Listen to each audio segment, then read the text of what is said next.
So, ang ating topic ngayon ay, basahin niya po natin, Jesus' blood, our victory.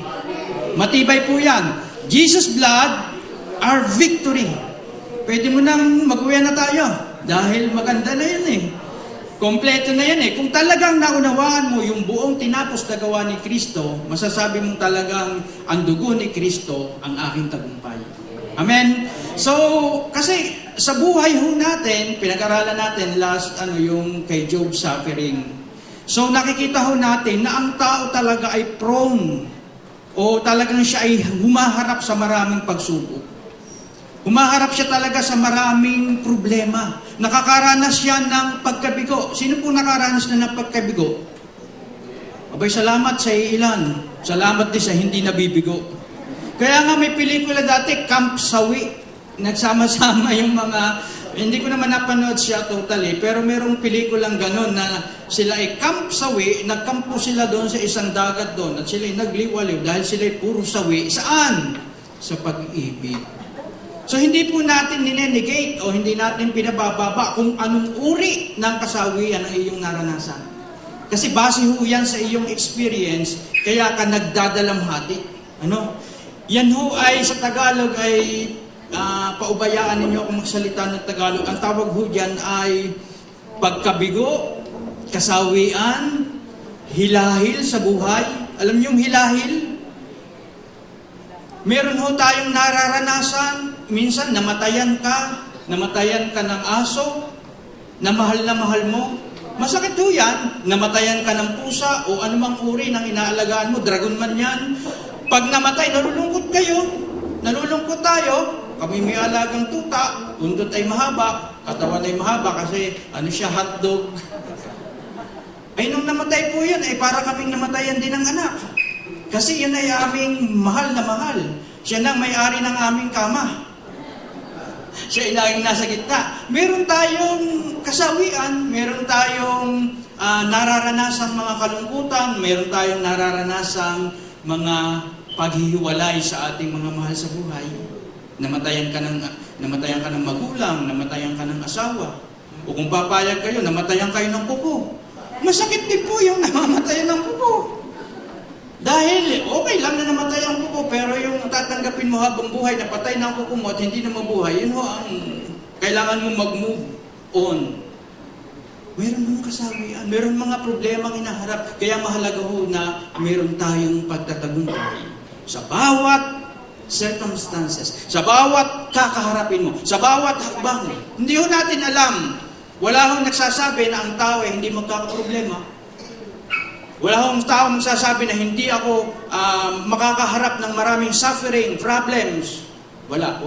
Bagkus lahat ng tao ay tumadaan, dahan-dahan, merong bigla, merong sama-sama, ang bigat agad ng problema, ang laki agad ng problema. Pero mahalagang matandaan po natin na merong dugong dumanak. Merong dugong dumanak, yung dugo ni Kristo para sa atin. Mahalagang makita natin na ang pinakamalaking kabiguan ay sinulusyonan ng Jesus.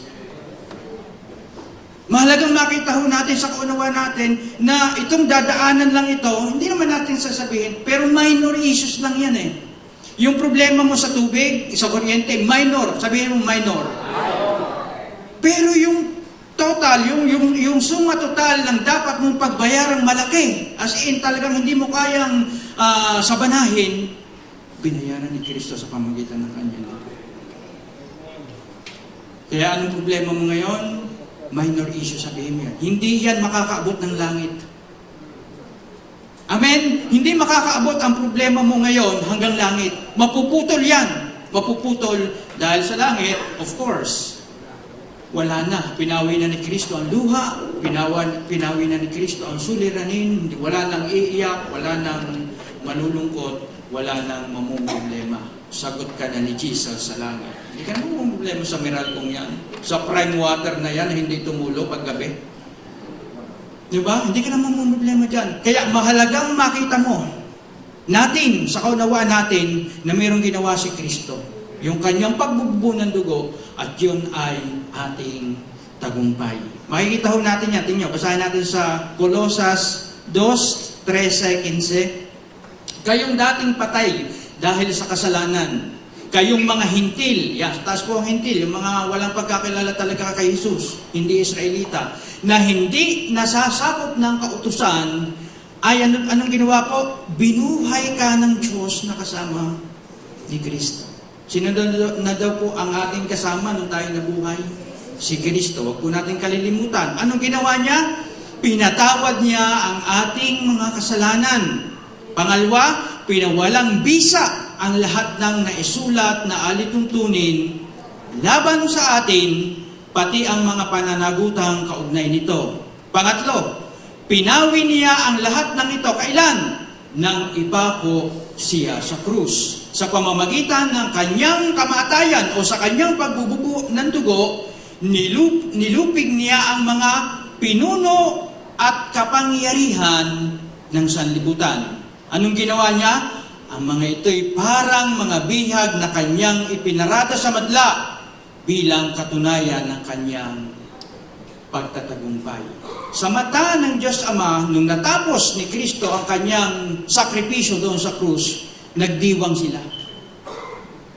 Nagdiwang ang Ama. Sabi doon ay, tapos na, ang mga ito'y parang bihag na kanyang ipinarada sa madla bilang ano daw po?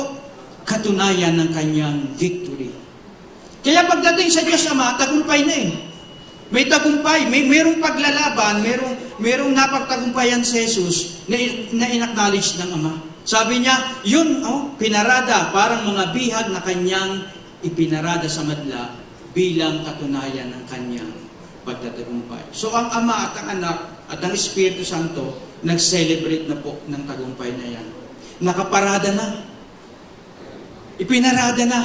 Sabi doon ay, pinawalang bisa na ang lahat ng naisulat na alituntunin sa verse 14, laban sa atin, pati na yung pananagutan mo. Ano ba yung mga pananagutan mo kapag hindi mo natupad ang mga sinasabi ng matatanda at lahat ng kautusan? Di ba lagi sinasabi, ay gawin mo ito. Mabubusong ka pag hindi mo ginawa yan. Hindi ka mabibless kapag hindi mo ginawa yan. Laging ganun, di ba, matatanda? Wala naman ikang mawawala kung susundin mo. Yung mga utos ng matatanda, meron pong nawawala. Nawawala ang pagtitiwala mo doon sa Diyos. At ikaw ay tumitira o nanananga na lamang doon sa mga pamahiin, sa mga alituntunin. Ang sabi doon, wala na. Sabi doon sa 14, pinawalang bisa na yung lahat ng mga naisulat na yan. Yung mga alituntunin na laban sa atin. Sa verse 15, sa pamamagitan ng kanyang kamatayan sa krus ay nilupig niya ang mga pinuno at kapangyarihan ng sanlibutan. Nalupig na ho, lulupigin pa. Tingnan sa verse sa unang Korinto 15:55 kung paano ginawa ni Kristo. Sabi doon, O death, where is your victory? O death, where is your sting? The sting of death is sin, and the power of sin is the law. But thanks be to God who gives us the victory through our Lord Jesus Christ. Kanina po, nagdiwang na yung Ama. Dahil sa tinapos na gawa ni Kristo, ipinarada na yung mga principalities, wala na, talo na. Itong second, itong mahalaga. Sabi doon, nasa naman ang tibo, nasa naman kamatayan ang iyong tagumpay? Nasa naman yung tibo, yung lakas? Sabi sa kautusan, nasaan? Ang sinasabi mong kasalanan, nasaan yung tibo ng kasalanan? Sabi doon. Kaya ito pong verse na ito, yung 57, maganda ho yun. Hindi ho natapos na nagtagumpay lang si Kristo, namatay, pagkatapos ay nabuhay, tagumpay laban sa kamatayan at sa kasalanan, pero yung 57, wag ho natin kalilimutan na lahat ng ginawa, yung lahat ng sama-samang pinaghirapan ni Kristo, yung pala iaalay sa atin. But thanks be to God who gives us the victory through our Lord Jesus Christ. Kanino ibinigay? Us. Kasama pa tayo sa us? Sabihin mo nga, tinanggap ko ang tagumpay ni Kristo. Mahalaga kung malaman natin ito, na may tagumpay na tayo, para bagang ang lahat ng hirap, pasakripisyo, lahat ng ginawa ni Kristo, piliin mo, nung nagtagumpay siya, abay, ibinigay sa'yo. Parang yung corona niya, o ano mang ginagawa natin, trophy o whatever na binibigay, abay sa iyo binigay. But thanks be to God who gives us the victory.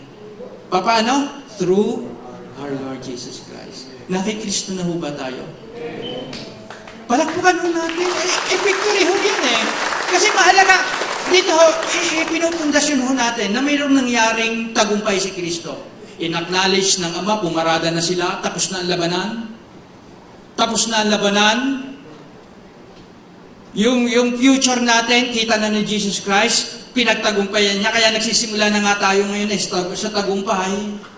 Hindi tayo nagsisimula sa pag-aapuhap o paghihirap na magtatagumpay ka pa. Laging si Kristo sa dulo, may nakalaang tagumpay sa bawat hakarapin natin. Tatandaan natin, hindi mo kita. Kagaya ni Job, hindi niya kita pa yung mangyayari noong mga panahon na sinusubok. Pero lagi, pag meron tayong mindset na ganyan, na napagtagumpayan na ni Jesus yung kamatayan, napagtagumpayan na ni Jesus. Kasi yung kamatayan po, yun yung pinakamataas na uri ng pagkabigo na hindi mo kayang bayaran. Hindi natin kayang bayaran yun. Kasi hindi naman yung kamatayan physical yun po eh. Yun ay kamatayang spiritual na tanging si Kristo lamang ang may kakayanang magbayad. Na binibigay niya libre, hindi dahil mumurahin, kundi dahil siya lang ang may kakayanang magbigay nito para sa atin at hindi natin kaya. Kaya hindi ho mura ang grace. Napakamahal ng grace. Kasi dugo ni Kristo ang kanyang ibinuhos para dito. Kaya yung sinasabi nila na tayo ay sa grace, lulon, gumon, ay okay lang ho yun. Sapagkat mas higit na pinagtitiwalaan natin ang biyaya ng Diyos kaysa kakayanan ng ating mga lakas. Okay lang yung sabihin nyo, ay, hyper-Christian, ay, yan, mga biyaya. Okay lang po yun. Salamat sa Diyos. At the end, biyaya pa rin ng Diyos yung magpapakilala sa kanila ng tunay na si Kristo. Okay na ho kaya? Tayo po yung suma total ng pinaghirapan ni Kristo. Parang si Pacquiao, nung lumaban na naman ng panuntok, nanalo siya. Alam niyo ba, magkano na panalunan ni Manny Pacquiao? Matalo't manalo, yung pa rin ang panalo niya, 1 billion almost. Pero nakakatuwa nito, dire-diretso yung kay Jinky Pacquiao. Ang nakipagsuntukan, si Manny Pacquiao, pero binigay niya yung kanyang ATM. Hindi more than conqueror, si Jinky. Ganun din po tayo, beneficiary tayo ng tinapos na gawa. Hindi naman tayo nakabagbakbakan doon sa krus ng Kalbaryo. Pero umaani tayo at nagtatamasan mga pagpapala ng tinapos na gawa. Libre! Hindi man lang pumaga ang mukha ni Jinky. Ang ganda, hindi man lang napawi yung lipstick. Samantala si Pacquiao ay halos bumula ang siwi dahil hinahapot. Di ba? Nagpakahirap si Kristo. Kaya mahalagang malaman natin yung bunga ng tagumpay na yon na ibinibigay naman sa atin yun. But thanks be to God who gives us. Gives. Hindi mo pagsusumakitan, hindi mo pipilitin kalampagin ng langit ng lupa. Lord, bigyan mo kami ng tagumpay. Lord, ito ang gagawin ko para ako'y laging matagumpay. May step kami. Meron kaming routine. Meron kaming mga altar calling. Hindi po kaliwanag po yan eh. Si Kristo nagpakahirap at pagkahirap niyan, He gave us the victory through our Lord Jesus Christ. Just as simple as that. Pero kailangan mong tanggapin ng may pananampalataya. Pananampalatayanan mo lang. Yun ang pinakamahirap po sa isang manggagawa o laging magpakahirap. Yung walang tatanggapin. Wala akong participation. Sorry to say, wala talaga, ni katiting. Sapagkat pag nilagyan mo ng kaunting gawayan, hindi na biyaya yan. Hindi na purong biyaya. Kaya tinatanggap po natin ang victory na yan sa pamamagitan ng pananampalataya natin. Mahalaga po ba ang kamalayan na tayo ay mapagtagumpay? Sa pagharap natin sa mundong ito, hindi po natin alam ngayon kung anong daladalan yung kabigatan. Kami kagabi nag-devotion kami. Ang aking mga ka-member yung ka-group ko po ay taga-Old Covenant. Yung iba ay taga-New Covenant. Kasi yung mga bata, ang tawag namin New Covenant. Kami Old Covenant. Yung mga Old Covenant may mga kabigatan din. may mga hilahil din sa buhay, mabibigat ho. Kung ako magbubuhat, hindi ko kaya. Pero kung kami magpapanalanginan, ay makakaya ng Diyos yun. Kaya mahalaga po ang makita natin na mahalaga yung kamalayan na tayo ay mapagtagumpay. Bakit? Having a mind of being victorious is crucial. Because, letter A, it fuels motivation. Pag alam mong, mapagtagumpay ako, meron akong problemang kakaharapin, may motivation ka na eh. Hindi nanggagaling sa kaibigan ni Job yung motivation niya eh. Sapagkat yung kaibigan ni Job ay sasabihin, sungkain mo na eh. Ikaw naman ay tatanggap lang ng mabuti, pero hindi ka naman tumatanggap ng masama. Dati, saan tayo kumukuha ng motivation? Sa kaibigan natin, sa mga experiences ng iba. Alam mo yan, alam mo, noon po, ang aming motivation, makakalimutan mo rin yan. Halika, mag-inom muna tayo. Kalimitan sa mga lalaki. Sa mga babae naman, halika, mag-shopping tayo. Makakalimutan mo yan. Hindi, lalaki ang bill mo eh. Yung problema ko ay pinansyal. Meron kang pamamaraan para mag-motivate. Pero kapag alam mo na ikaw, na ang dugo ni Kristo ay tumigis at meron ng victory na binigay sa'yo, meron kang motivation sa loob na ihaharap laban sa mga pagsubok at suliranin ng buhay. Tama ho ba? Mapapalakas yung kalooban mo, mapapanatag kasi meron kang inaasam na alam mo sa dulo, tagumpay ka pa rin laban sa mga problemang yan. Wala naman hong problema na tumagal ng 1 taon. O walang bagyo na tumagal ng 1 taon. Ang habagat, 1 linggo lang. Pero at the end of the day, sisikat pa rin yung araw, mawawala yung mga ulap, makikita mo yung ganda ng sikat ng araw. Di ba? Ganon din tayo, dumadaan tayo sa problema, pero hindi naman nagtatagal. Hindi naman nagtatagal ng 100 taon yan. Natatapos din. Pag ang problema niyo yung asawa, ipapanalangin? Sana kunin na ni Lord. Hindi, pinag-pray over, di ba? Kinakas out na huwag nang maging problema ng bawat isa. Hindi nagtatagal ang problema. Sabihin mo sa katabi mo, hindi nagtatagal ang problema. Ang mahalaga, meron kang kamalayan, meron kang motivation. Anong iharap mo dyan? Yung pinag-aralan natin, yung realities in Christ. Sino ka kay Kristo? Yun ang pangharap mo eh. Kaya nga po mahalaga lagi, pinag-uusapan natin dito, yung identity natin. Sa pagharap mo, mahirap din naman na ikaw na ang Kristiyano, ikaw pa ang humihingi ng motivation doon sa kaibigan mo na hindi Kristiyano. Dapat ikaw ang nagmamotivate kasi alam mo yung identity mo. Alam mo yung reality mo. Alam mo kung sino ka kay Kristo. Kaya nakalulungkot naman na, yun sumama kay nagpunta doon dahil may kabiguan. No. Ikaw dapat bilang isang Kristiyano magmo-motivate kasi alam mo kung sino ka kay Kristo. Tama ho ba? Alam mo kung sino ka kay Kristo. Letter B, meron kang resilience. Kapag alam mo yung kamalayan na ikaw ay mananagumpay na, meron tinapos si Kristo, merong resilience in the face of suffering. Ano yung resilience? Matibay ang loob mo. Matibay ang kaha mo na humaharap sa mga bagay na yan. Meron kang katatagan, resilience. Meron kang ihaharap, hindi dahil sa sarili mong lakas, kundi doon sa realidad mo kay Kristo. Pag may mga pagsubok, problema, sakit, suliranin, hindi nakangiwi, kundi nakangiti. Di ba? Talaga namang sabi doon sa Santiago 1, verse 2 and 3, mga kapatid, mag-alala kayo kapag kayo'y dumaranas ng iba't ibang uri ng pagsubok. Nandiyan ba yan sa verse na yan?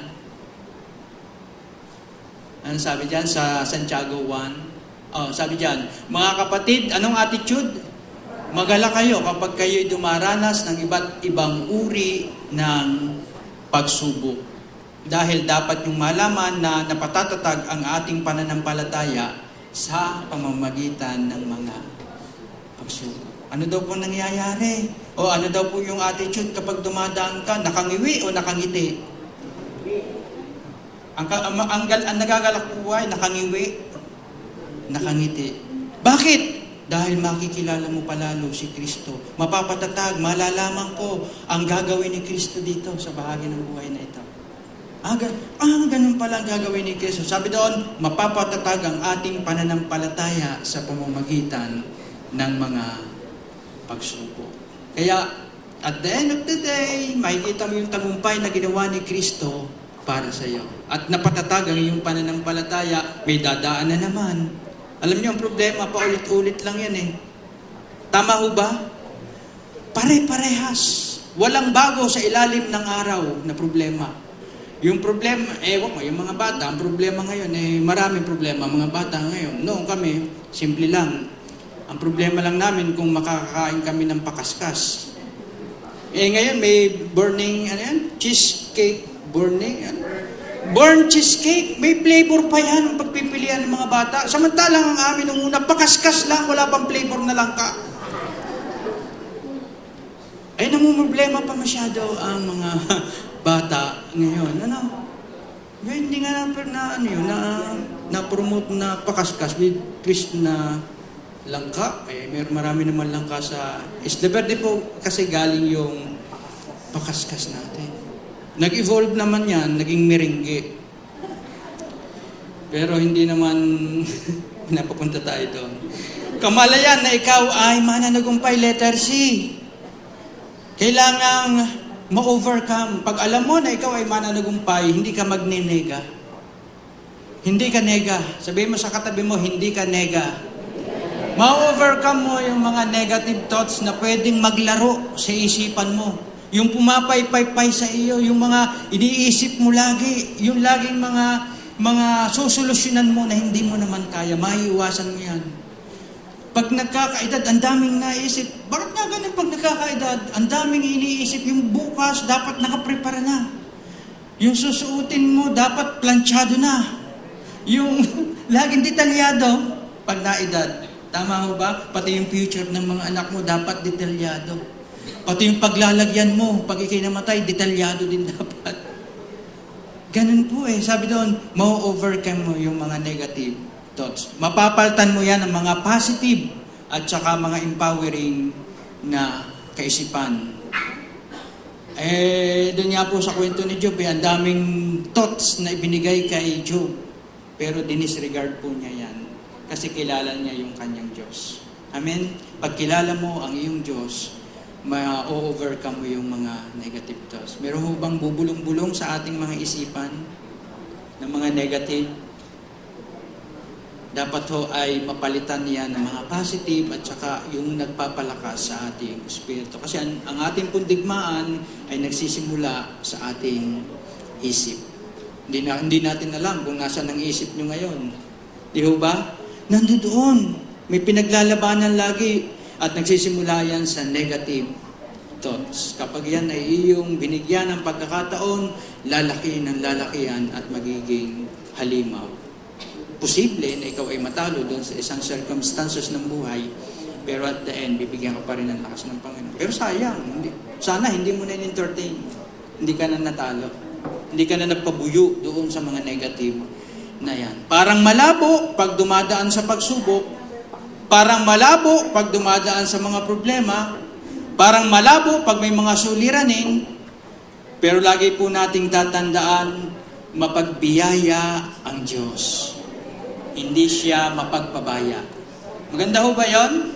Mapagbiyaya ang Diyos, hindi mapagpabaya.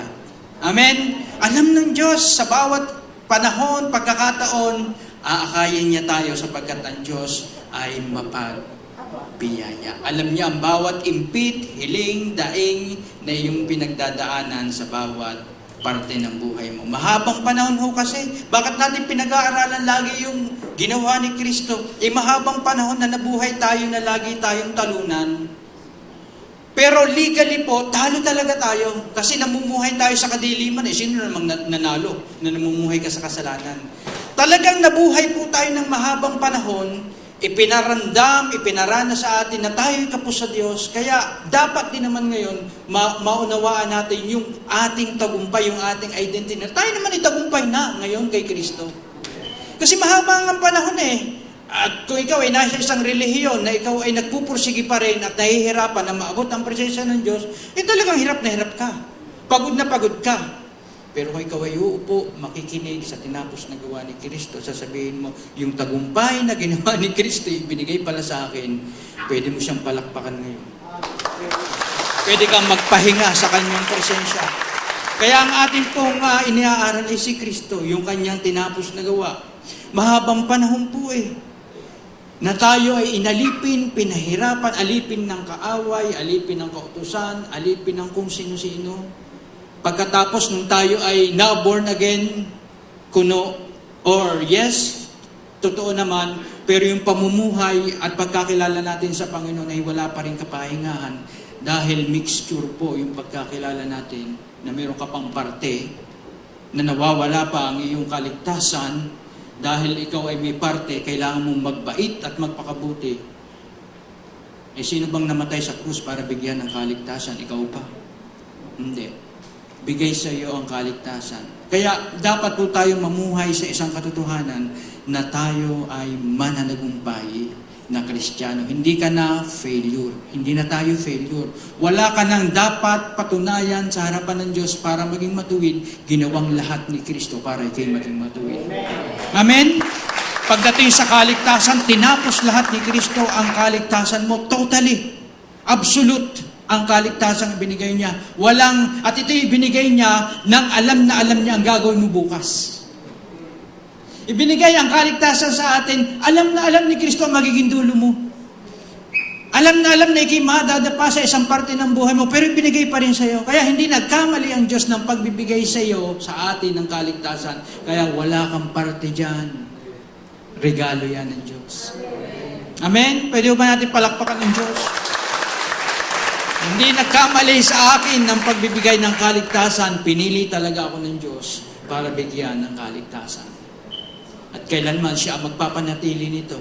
Siya ang magbibigay sa atin. Siya ang maghaharap sa atin na magiging walang batik, walang dungis. Bakit? Dahil ka hindi na nagkasala sa iyong buong buhay na Kristiyano? Hindi. Dahil pa rin sa dugo ni Kristo. Oy, hinugasan ko na po yan.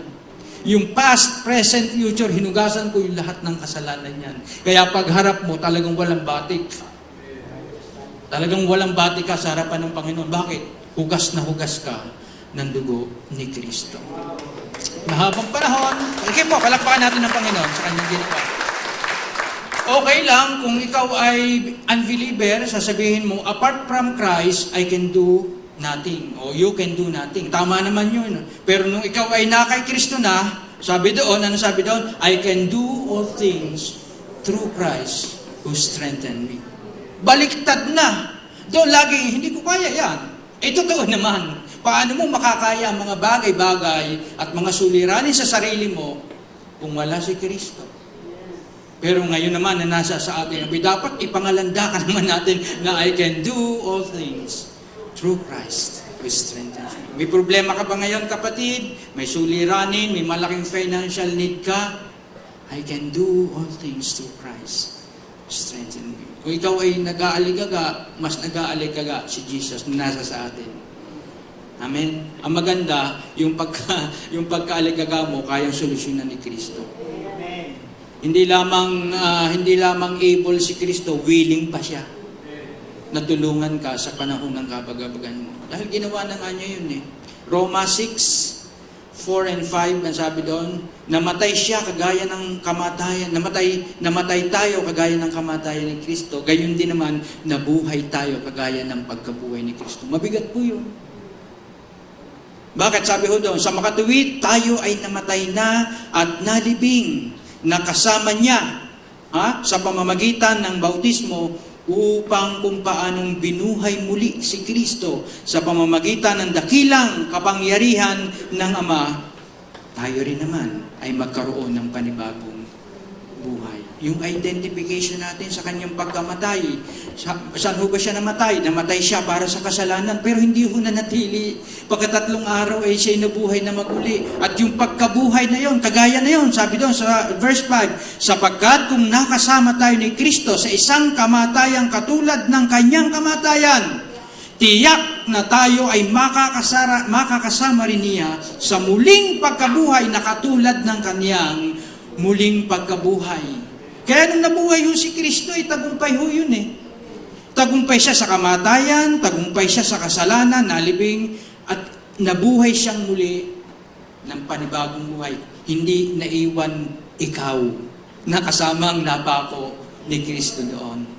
Ikaw ay kasama rin na buhay. Kaya nagsisignify po yan ng ating kamatayang spiritual sa kasalanan at the same time yung bagong buhay natin kay Kristo.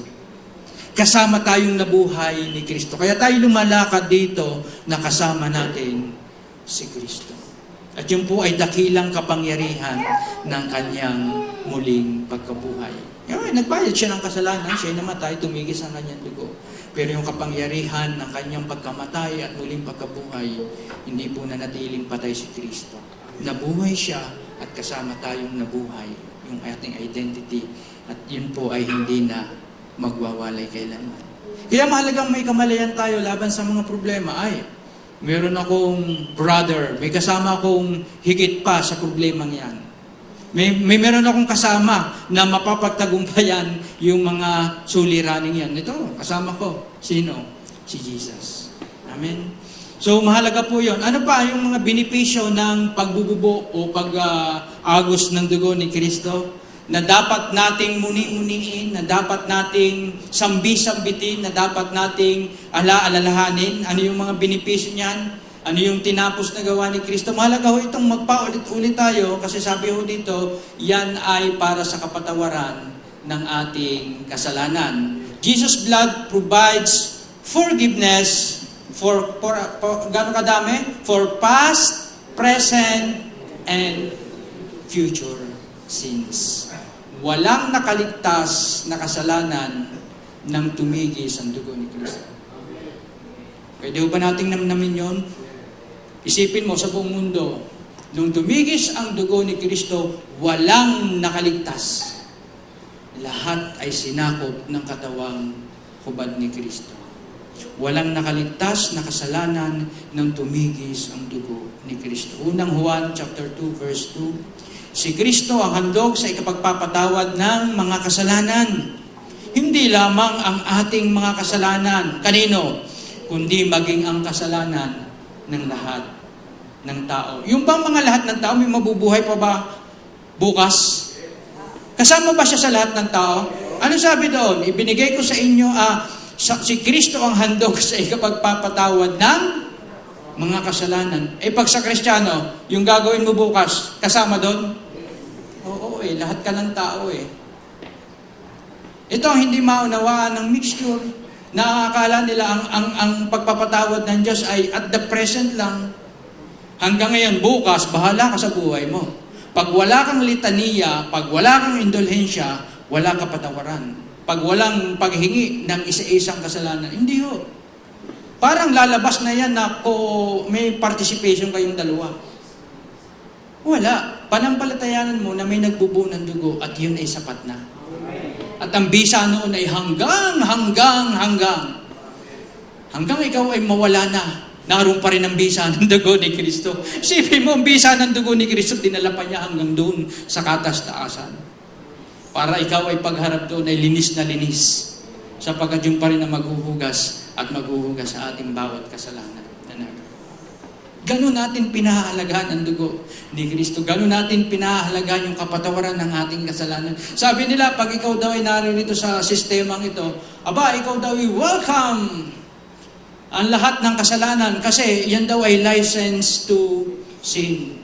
Yan po yung maling-maling pag-aaral na ginawa ng mga tao. Kasi doon sa Romans po, ganun din ang tanong. Ngayon bang tayo ay nasa biyaya na at wala nang sa kautusan, tayo ba ay magkakasala na magkakasala? Ano sabi ni Apostol Pablo? Hinding-hindi.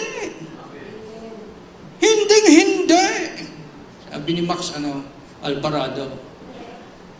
Hinding-hindi. At the same, yun din yung pangangaral natin. Hinding-hindi. Bagkos tinutulungan pa nga tayo ng biyaya ng Diyos na lumakad ng may katwiran. Amen?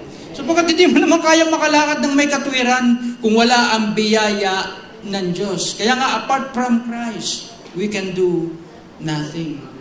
Unang Korinto 15:3, tingnan nyo, bakit ito lagi, bakit walang modification ng buhay? Bakit wala patungkol sa mga step? Bakit wala doon sa mga ng mga principles ng buhay?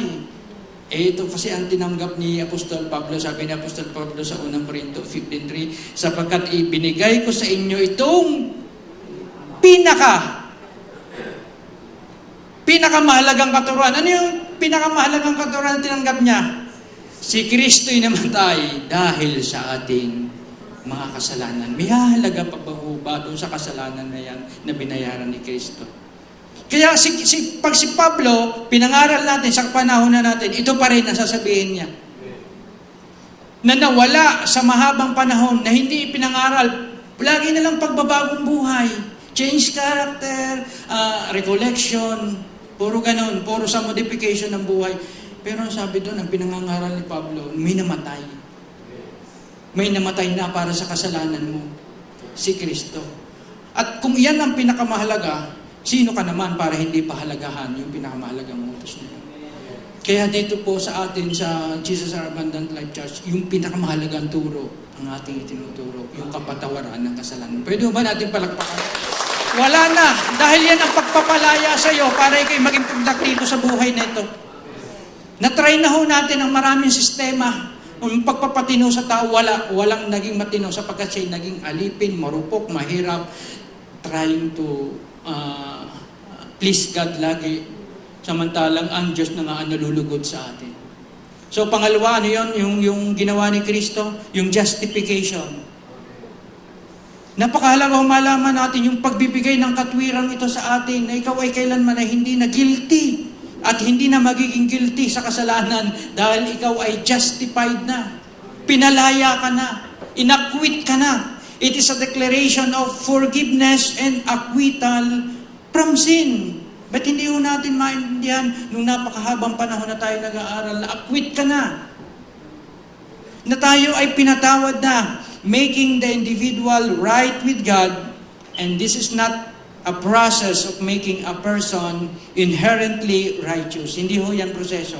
Hindi yan step by step, but rather a legal pronouncement based on Christ atoning sacrifice. Nagbubuna ho ba ng dugo si Kristo? Meron ng legal pronouncement na itinatag o iginawad. A legal term, iginagawad ko sa iyo ang kapatawaran. Hindi pardon, hindi temporary release na ginagawa sa mga sa mga nakakulong. Totally and absolute forgiveness.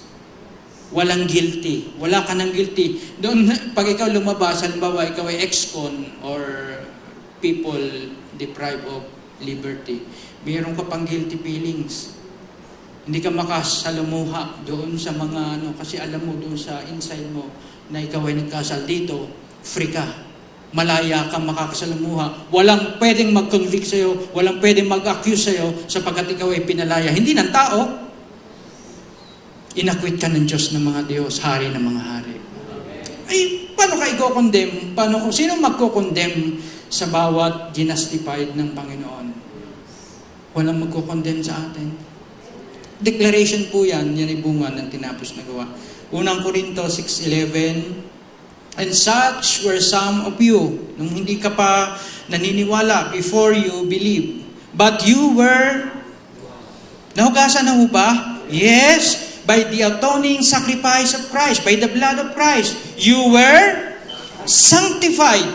Anong ibig sabihin ng sanctified? You are set apart for God. Para kanino na tayo ngayon? For God. Sabihin mo sa katabi mo, para ka na sa Diyos. We are for God, and we are set apart for God and made holy. Kaya yung holy, yung mga banal ay hindi patay. Ang mga banal ay buhay. At ang nagpapabanal, hindi rin ang tao. Ang nagpapabanal ay ang Diyos, sapagkat siya lamang ang banal. Yung iba, tao ang nagka-canonize. Sino ka? Who you?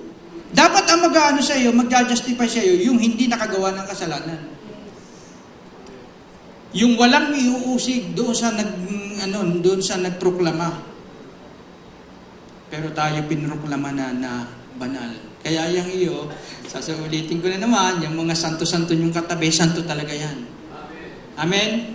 May behavior na pinabago, hindi perfect sa behavior, pero santo talaga. Ituring yung santo. Pahidan nyo ng pabango, pag nasa bahay ang asawa nyo, pahidan nyo ng santo. Santo, santa. Huh? Ano ang Papa? Santo Papa! Meron na tayong Santo Papa, ang Papa Lori. Oh. Nagtayo na tayo ng Santo Papa. Unang Korinto, dati po yan, you were justified. Ano po yung justified?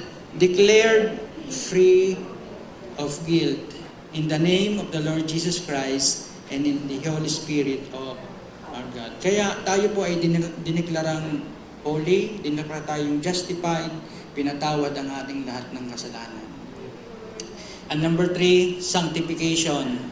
Sa pamagitan ng kanyang dugo, tayo ay sinanctified na at the same time, yung ating proseso, yung behavior, Jesus' blood empowers believers to live holy and righteous lives. Kaya po tayo nakapamumuhay sapagkat ang biyaya ng Diyos ay nagtuturo sa atin para makapamuhay. Dati, ang iyong laman ng isipan, dati tayo, puro kabulastugan, puro kung anong magagawa mong masama, kung paano ka mangungupit, kung paano ka magnanakaw, kung paano ka aasenso, kahit masamang paraan. Dati po yun. Pero ngayon, dahil tayo sinanctified na, iba na ho ang proseso ng iyong isipan, nagbabago. Tama ho ba? Iba na. Hindi na yung lagi ng ikaw ang matatanghal, ikaw ang matatanyag, pakitang gilas lagi, kay bossing. Hindi na. Sabi doon, ikaw ay sanctified na.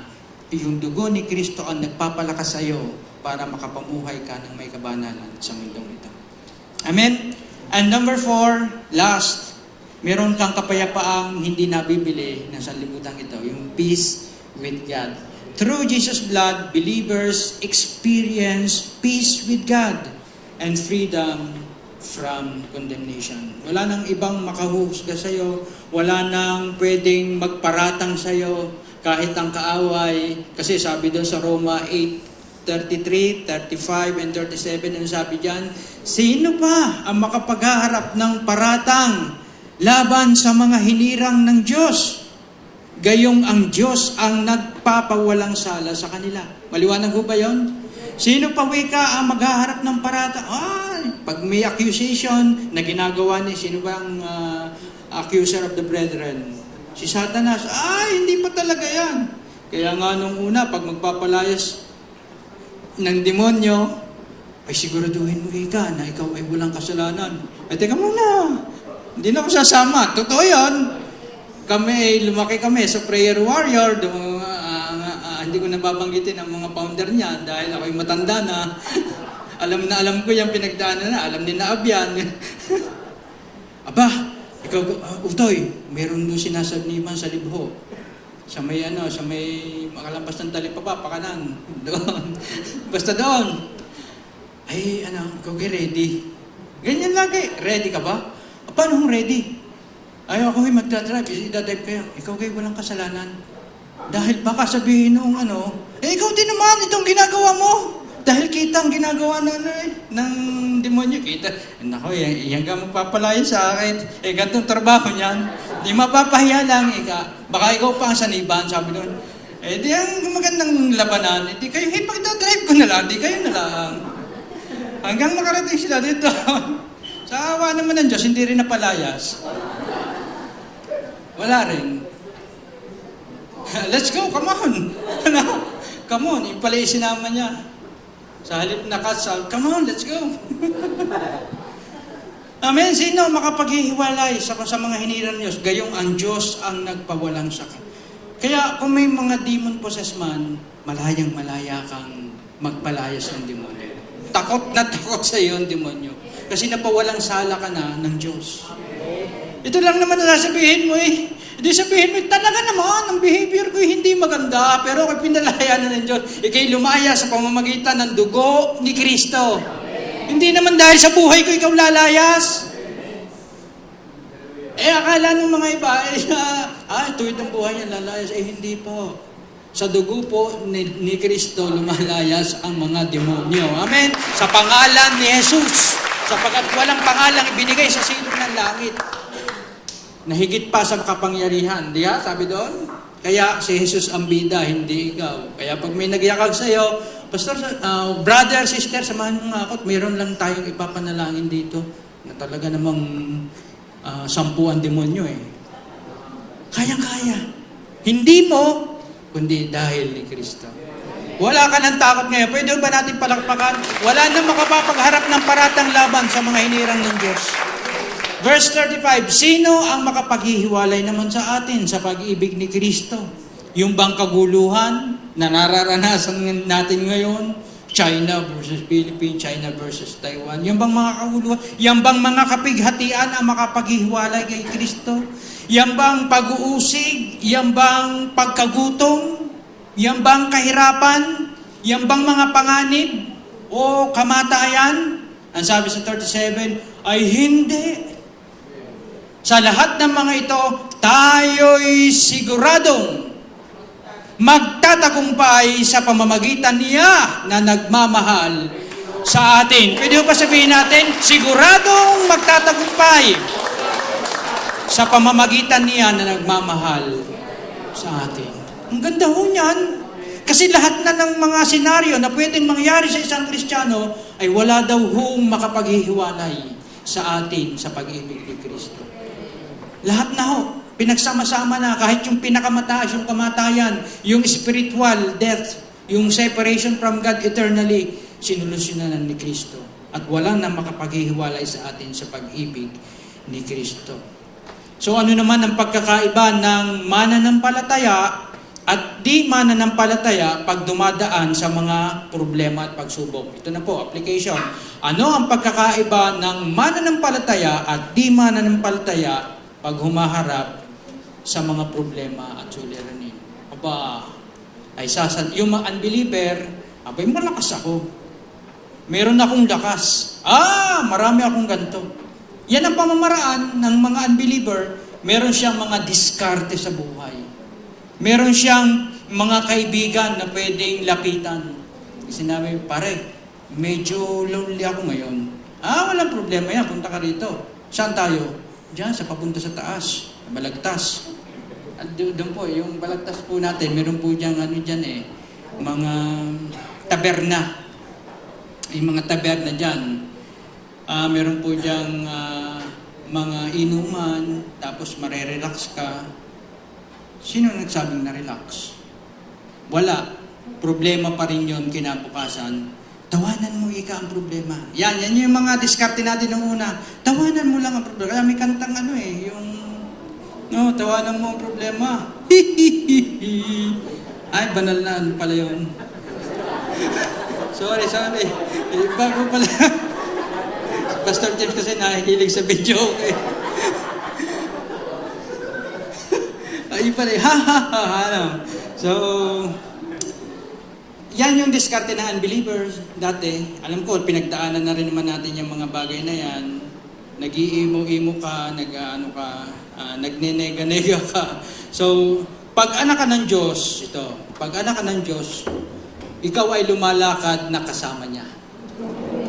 Amen, kasama niya. Sabi sa unang Pedro, at yung paglakad mo dito, ito yung maganda. Sa unang Pedro, sa 5:7, wala, sabi doon, ipagkatiwala niyo sa Kanya ang inyong mga alalahanin, sapagkat siya ay nagmamalasakit sa iyo. So, meron sa believers, meron kang kasama na nagmamalasakit sa iyong mga alalahanin. Yun po ang pagkakaiba. Yung iba, ibubuyo ka pa na magkameron ng alalahanin, at the end, napasubo ka, napano ka. Dito, sa atin, sa mga believer, meron kang kasama na nagmamalasakit sa ating mga alalahanin. Kaya meron hong malaking pagkakaiba. Kaya alam mo na kung saan ka pupunta kapag may panahon na ikaw ay may problema. Amen? Alam mo na kung saan ka hihingi ng payo kung meron kang dapat pagdesisyonan sa mga mayroong pagkakilala kay Kristo. Amen ho ba? Meron ho ba tayong natutunan? Oo, victorious tayo eh. Ang ating pong takeaway, basahin po natin, there is no victory without Jesus.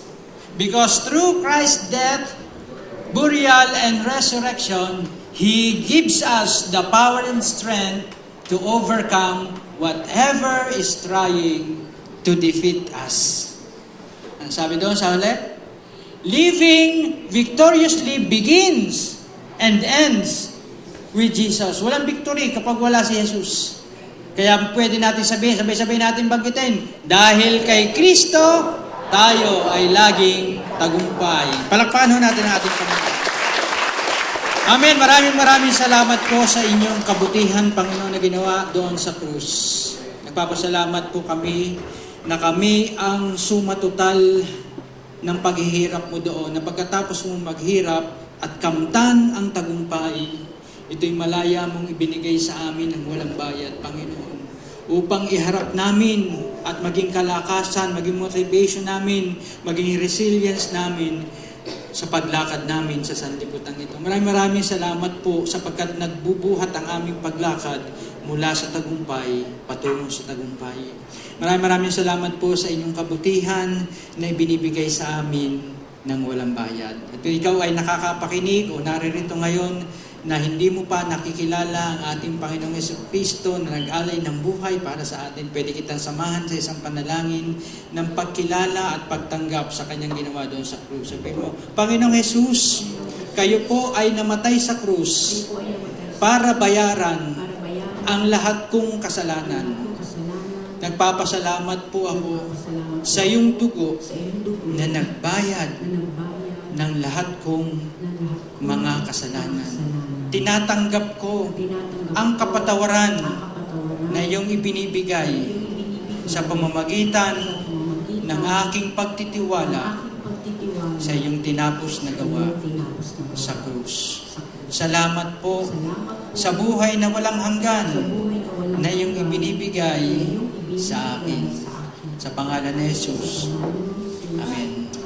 Kung yan po'y tinanggap ninyo, meron pa pong bonus yan, yung pagbubuhay Kristiyano natin, paglakad natin sa sanlibutan ito, bibigyan pa rin tayo habang buhay ng ating Panginoon ng lakas para tayo makapagpatuloy hanggang tayo ay kunin ng ating Panginoon. Tayo po ay dadako sa ating communion.